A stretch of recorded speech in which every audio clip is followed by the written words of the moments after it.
Good morning students, कैसे हो? अच्छे, गुड।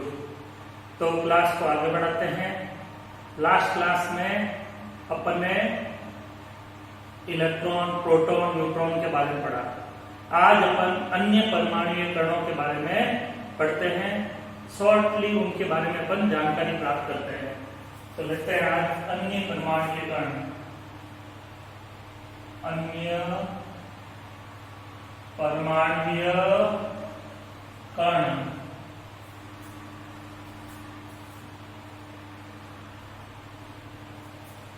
अदर एटॉमिक पार्टिकल्स, जैसे इलेक्ट्रॉन, प्रोटॉन, न्यूट्रॉन कण होते हैं। ऐसे ऐसे परमाणु में और भी कणों की खोज की गई है। ठीक है, उसमें सबसे पहला देखते हैं अपन न्यूट्रिनो।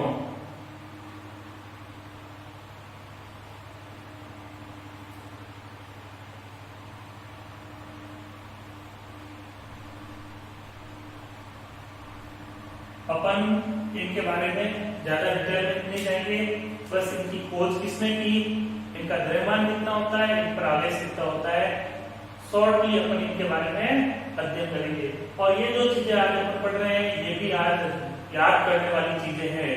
ठीक है, अभी ये चैप्टर थोड़ा सा शुरू में थोड़ी बेस चलेगा। जिन चीजों को अपने को याद करना है, समझने वाली चीजें आगे आएगी। चैप्टर बहुत अच्छा चैप्टर है, बहुत सारी चीजें अपन अच्छे से सीखेंगे, बेसिक चीजें करेंगे। ठीक है, तो आज वाली ये चीजें आपको याद करनी पड़ेगी। तो अपन पहला कर लेते हैं न्यूट्रिनो। इसकी खोज करना की बात करते हैं अपन। खोज करना,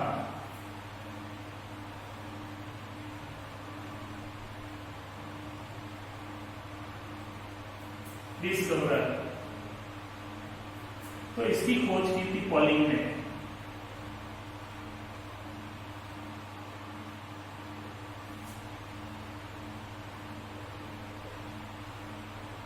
साइंटिस्ट पॉलिंग ने की थी और ये बात थी 1927 में, 1927 में। ठीक है, इसकी खोज की थी। सेकंड पार्ट बात करते हैं इसके द्रव्यमान की, मास की बात करते हैं।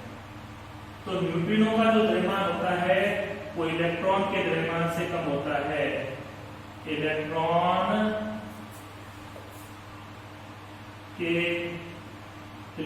से कम लिख देता हूं शॉर्ट में, इलेक्ट्रॉन से कम, लेस देन इलेक्ट्रॉन।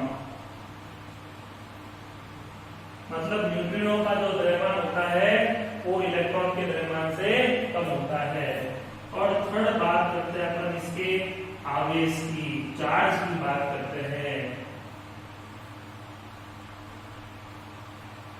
तो इस पर आवेश होता है शून्य, जीरो आवेश होता है। इस पर कोई आवेश नहीं होता है। याद रखिएगा, कोई समस्या? तो ये न्यूट्रिनो के बारे में जानकारी थी, ये याद रखिएगा। क्लियर? कोई समस्या?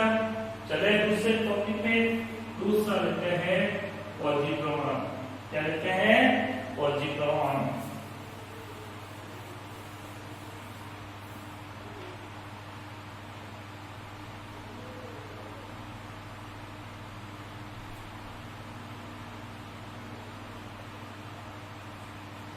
पॉजिट्रॉन, पॉजिट्रॉन की खोज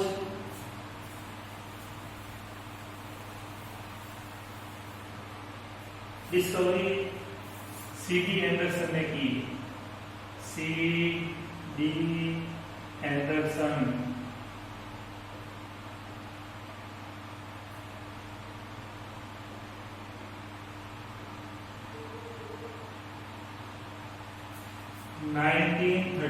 में 1932 में पॉजिट्रॉन की खोज C.D. एंडरसन ने की थी। किसने की थी?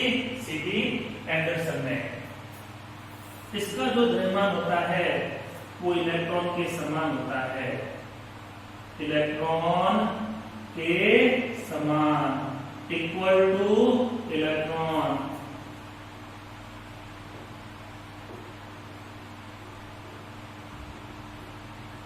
और यहाँ याद रखिए पॉजिट्रॉन जो होता है वो इलेक्ट्रॉन का विपरीत कण होता है। पॉजिट्रॉन इलेक्ट्रॉन का विपरीत कण होता है। द्रव्यमान इलेक्ट्रॉन के समान होता है। ये इलेक्ट्रॉन का क्या होता है? प्रतिकण होता है, विपरीत कण होता है। इलेक्ट्रॉन पे -1 आवेश होता है, इस पे +1 आवेश होगा। इकाई धनावेश होता है इसके ऊपर, इकाई धनावेश +1 होता है।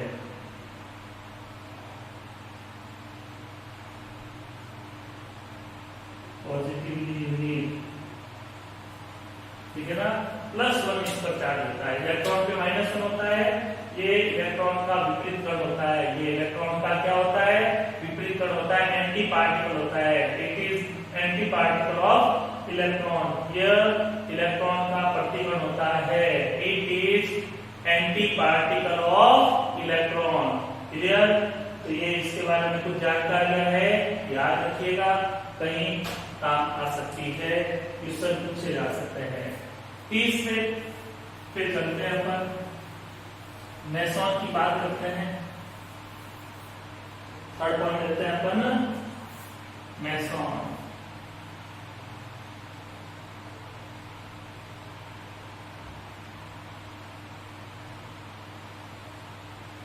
मेसॉन, तो मेसॉन की खोज की थी युकावा ने। किसने की थी? युकावा ने, वैज्ञानिक युकावा ने। युकावा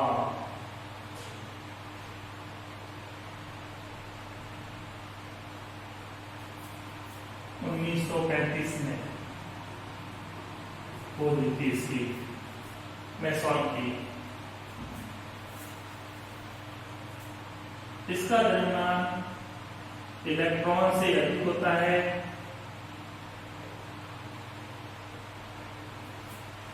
लेकिन प्रोटॉन से कम होता है। लेकिन प्रोटॉन से कम होता है। इसका जो द्रव्यमान होता है वो इलेक्ट्रॉन से अधिक होता है, इलेक्ट्रॉन के द्रव्यमान से अधिक होता है, और प्रोटॉन के द्रव्यमान से कम होता है।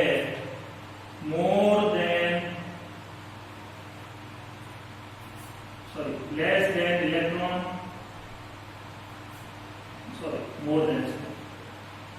more than electron, but less than proton.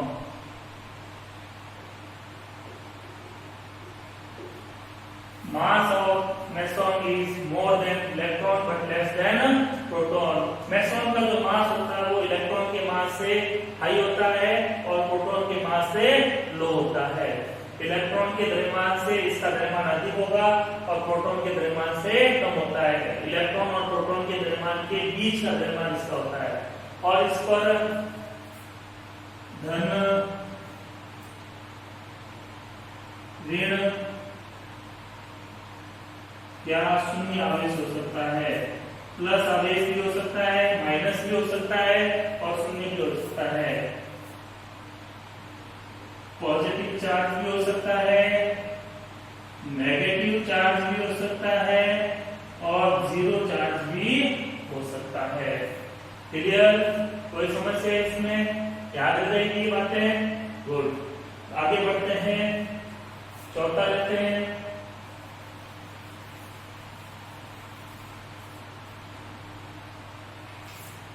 Anti neutron. Anti neutron,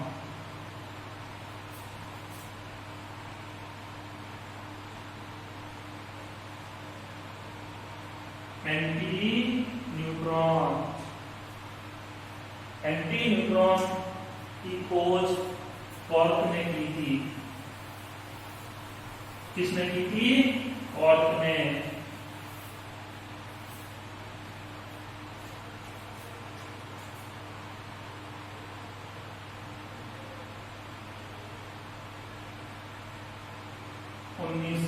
में 1955 में इसकी खोज हुई थी।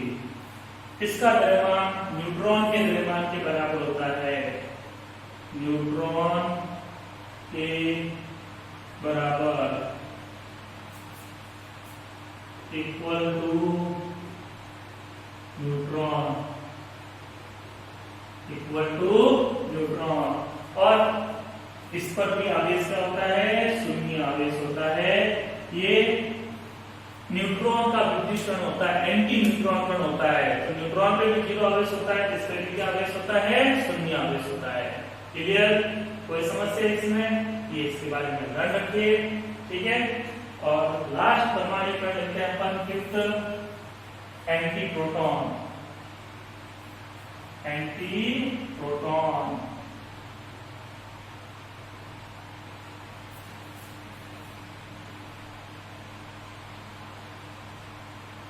एंटी प्रोटॉन की खोज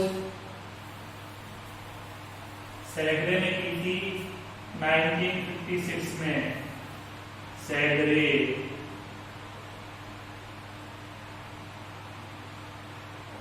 साइंटिस्ट सैगरे ने इसकी खोज की थी। इसका द्रव्यमान प्रोटॉन के बराबर होता है, इक्वल टू प्रोटॉन।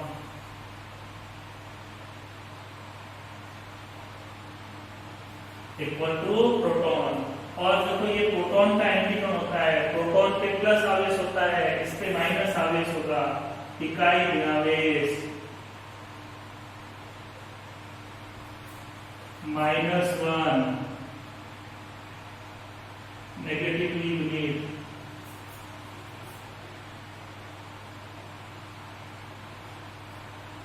ठीक है, तो ये कुछ अंदर परमाणु कण थे जिनके बारे में शॉर्ट में अपने कुछ जानकारी प्राप्त की। याद रखिएगा, कभी कभार इनके क्वेश्चन मिल सकते हैं आपको। कोई समस्या इसमें? याद रख लोगे? तो ये सारी चीजें याद करने वाली चीजें हैं, याद कीजिएगा इनको।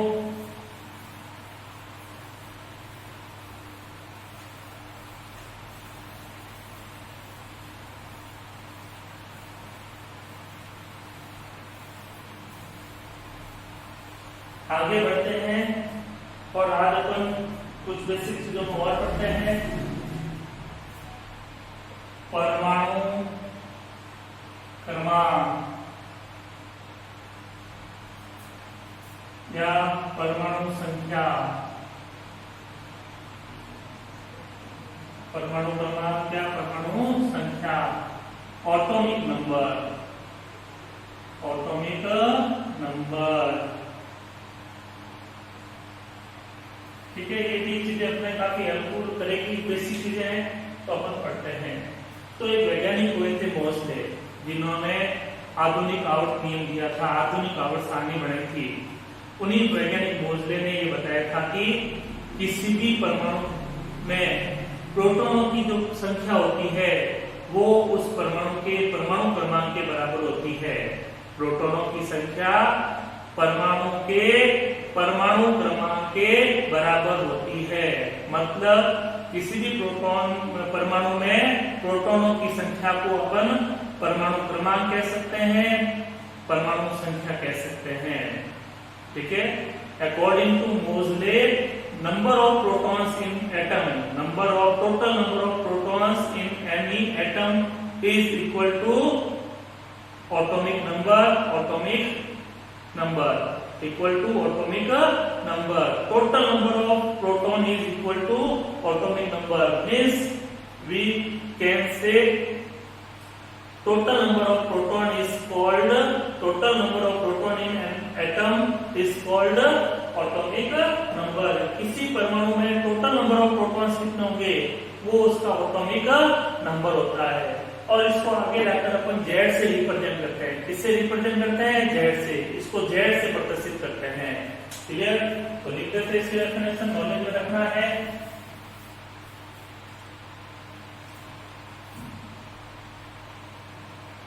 किसी मोजले के अनुसार, मोजले के अनुसार किसी परमाणु में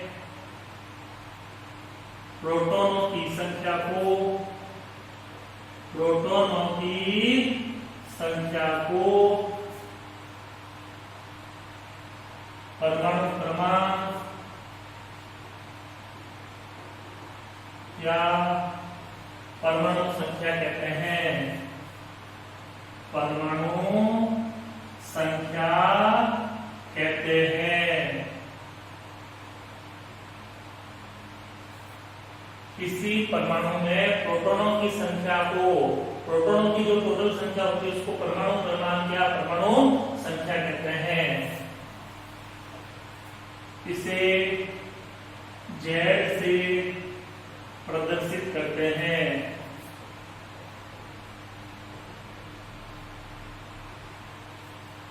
इंग्लिश में क्या लिखेंगे? According to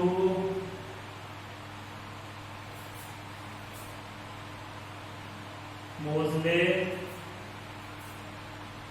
total number of protons in any atom is called atomic number.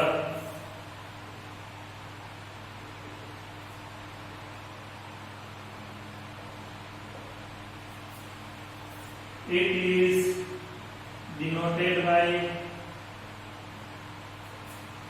Z. किससे रिप्रेजेंट करते हैं इसको? Z से। Total number of protons in any atom is called atomic number. It is denoted by Z। Clear और not clear? तो अपन यहाँ पे ऐसे लिख सकते हैं परमाणु क्रमांक या परमाणु संख्या इक्वल टू प्रोटॉनों की संख्या। प्रोटॉनों की संख्या atomic number is equal to number of protons. देख सकते हैं अपन। तो किसी भी परमाणु का अगर परमाणु क्रमांक निकालना है तो उसमें प्रोटॉनों की संख्या देख लो, और अगर आपको प्रोटॉनों की संख्या दे रखी है तो जितने प्रोटॉन होंगे वही उसका क्या होता है? परमाणु क्रमांक होता है। तो परमाणु क्रमांक अगर दे रखा है तो अपन प्रोटॉनों की संख्या बता सकते हैं, प्रोटॉनों की संख्या दे रखी है तो उसका परमाणु क्रमांक बता सकते हैं। अब अपन ये जानते हैं कि किसी भी परमाणु में जितने प्रोटॉन होते हैं उतने के उतने इलेक्ट्रॉन होते हैं। किसी भी परमाणु में जितने प्रोटॉन होते हैं उतने ही इलेक्ट्रॉन होते हैं। प्रोटॉनों की संख्या और इलेक्ट्रॉनों की संख्या बराबर होती है। किसी भी परमाणु में प्रोटॉनों और इलेक्ट्रॉनों की संख्या बराबर होती है। इन any atom number of protons is equal to number of electron. That is, in any atom, number of electrons and number of protons are equal. Clear? तो अपन देखो परमाणु संख्या को ऐसे लिखते हैं प्रोटॉनों की संख्या, अपन ऐसे लिख सकते हैं परमाणु क्रमांक बराबर परमाणु संख्या बराबर इलेक्ट्रॉनों की संख्या। इलेक्ट्रॉनों की संख्या number of electrons. Number of electrons, ठीक है। तो atomic number is equal to number of protons and also equal to number of electron. परमाणु क्रमांक परमाणु संख्या जो होती है वो प्रोटॉनों की संख्या के बराबर या इलेक्ट्रॉनों की संख्या के बराबर होती है। कई बार छोटे से सवाल पूछ लेते हैं, परमाणु का चिन्ह दे देते हैं, कोई तत्व दे देते हैं और पूछ देते हैं उसमें प्रोटॉनों की संख्या कितनी है, इलेक्ट्रॉनों की संख्या कितनी है। तो सीधा उसका परमाणु क्रमांक देखो, जितना परमाणु क्रमांक होगा उतने ही उसमें प्रोटॉन होंगे, उतने ही उसमें इलेक्ट्रॉन होंगे। क्लियर ये बात अच्छे से? गुड। तो परमाणु क्रमांक समझ में आ गया? याद रख लोगे? ठीक है। ये छोटी छोटी चीजें आगे अपने काफी हेल्प करेगी, इसलिए इन छोटी छोटी चीजों को अपन एक बार रिवाइज कर लेते हैं।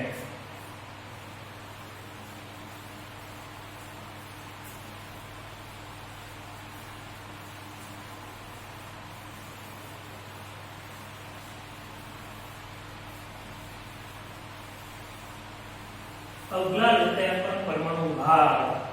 क्या लेते हैं? परमाणु भार, जिसको अपन द्रव्यमान संख्या भी कहते हैं। द्रव्यमान संख्या, एटॉमिक वेट,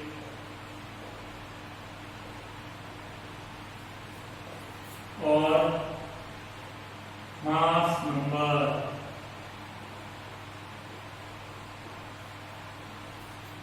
अब लास्ट वीडियो में अपन ने एक न्यूक्लियन पढ़ा था। क्या पढ़ा था? न्यूक्लियन। नाभिक में स्थित कणों को न्यूक्लियन कहते हैं। Nucleon, particles present in nucleus are called nucleon.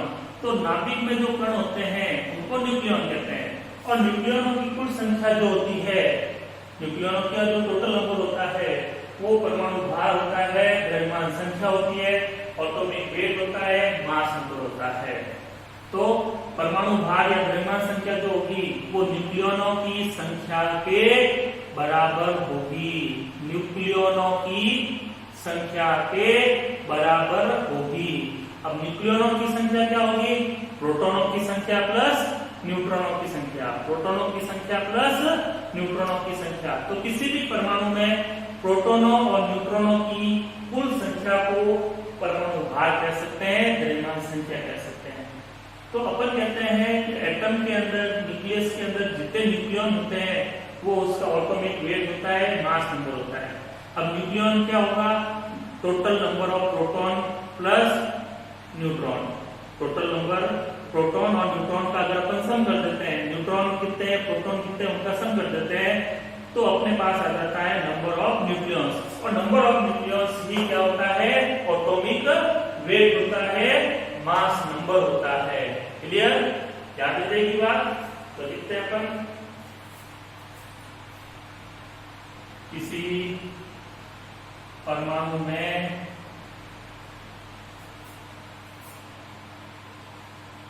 न्यूक्लियनों की कुल संख्या प्रोटॉनों तथा न्यूट्रॉनों की संख्या का योग,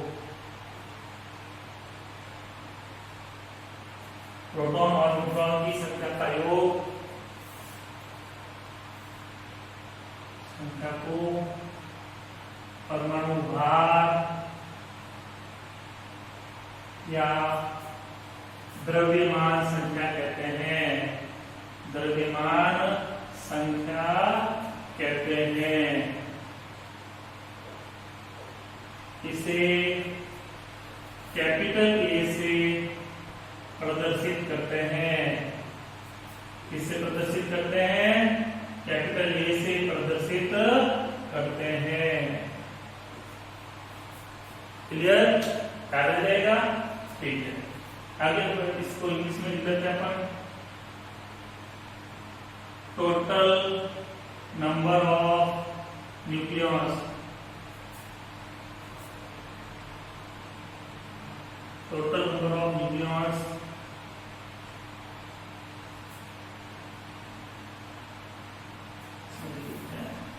in atom. Total number of nucleons, sum of number of protons and number of neutrons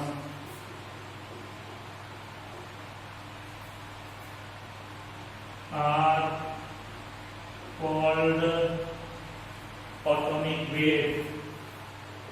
Atomic weight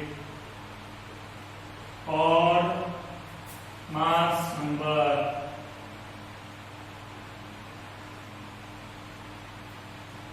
It is denoted by A. It is denoted by A. Total number of nucleons. Total number of nucleons means sum of number of protons and number of neutrons. are called atomic weight or mass number. It is denoted by capital A.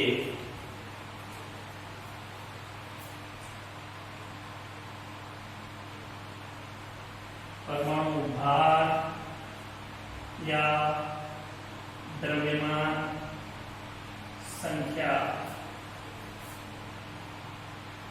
Equal to न्यूक्लियनों की संख्या, न्यूक्लियनों की संख्या। English में लिख सकते हैं अपन atomic weight और mass number is equal to number of nucleons. इसी को मैं ऐसे भी लिख सकता हूं, परमाणु भार या द्रव्यमान संख्या इक्वल टू प्रोटॉनों की संख्या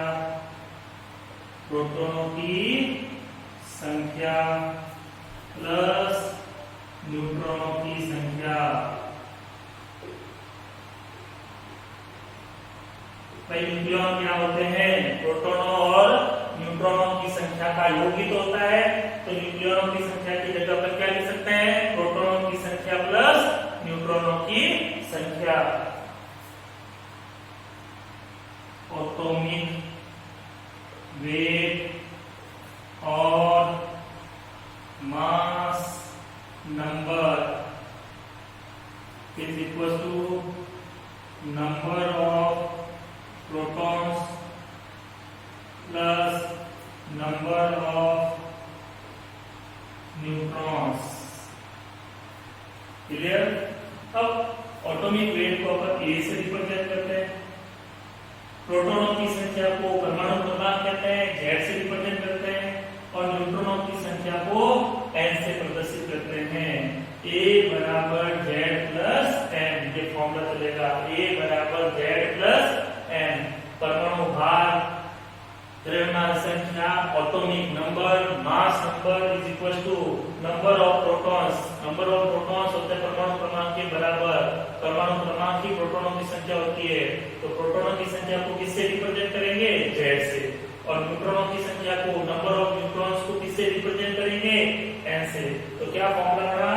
ए बराबर जेड प्लस एन। ए बराबर जेड प्लस एन। कोई समस्या? अब इसी के हाथ में आपको एक और चीज सिखा देते हैं। यहाँ से कई बार पूछ लेते हैं न्यूट्रॉनों की संख्या, तो एन बराबर क्या हो जाएगा? ए माइनस जेड। अगर आपके पास परमाणु भार है, द्रव्यमान संख्या है, परमाणु क्रमांक है, तो इन दोनों को घटा दो। उस परमाणु में न्यूट्रॉनों की संख्या आ जाएगी। क्या आ जाएगी? न्यूट्रॉनों की संख्या। Number of neutrons is equal to difference between atomic weight and atomic number. ठीक है? और किसी भी नाभिक को अपन जब रिप्रेजेंट करते हैं तो उसका रिप्रेजेंट का तरीका होता है, यहाँ पे आता है जेड और ये होता है ए। और मॉडर्न टाइम में अपन इसको ऐसे रिप्रेजेंट करते हैं। नीचे जो भी नंबर होता है, चाहे एक अपोजिट डायरेक्शन हो चाहे एक ही साइड हो, नीचे जो नंबर होगा, बिलो में डाउन में जो नंबर होता है वो हमेशा एटॉमिक नंबर होता है। क्या होता है? Atomic number. परमाणु क्रमांक होता है, परमाणु संख्या होती है, और जितना परमाणु संख्या होती है उतना ही प्रोटॉनों की संख्या होती है, उतनी ही इलेक्ट्रॉनों की संख्या होती है। ऊपर जो होता है संख्या, ये ऊपर जो संख्या होती है वो परमाणु भार होती है, द्रव्यमान संख्या होती है, एटॉमिक वेट होता है, मास नंबर होता है। और इन दोनों का अंतर कर दोगे तो आपके पास क्या आ जाएगी?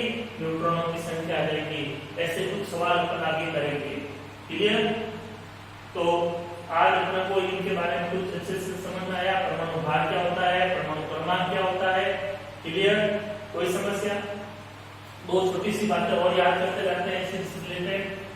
परमाणु की त्रिज्या, परमाणु की त्रिज्या, रेडियस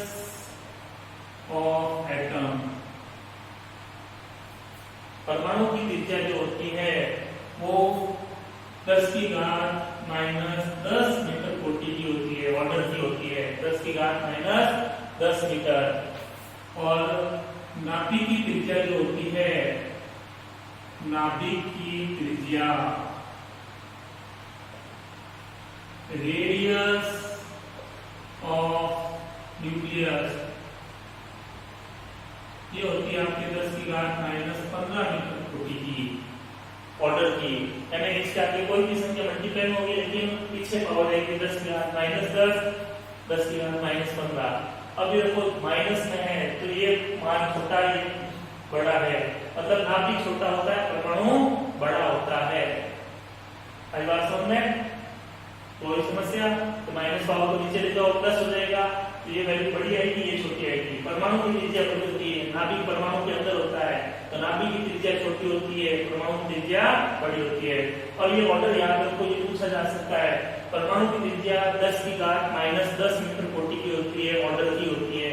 और नाभिक की त्रिज्या, radius of nucleus, 10⁻⁻15 metre order की होती है। तो ये आज की जो भी चीजें थी वो सारी अच्छे से याद करने वाली थी, अच्छे से याद कीजिए। Good day, thank you.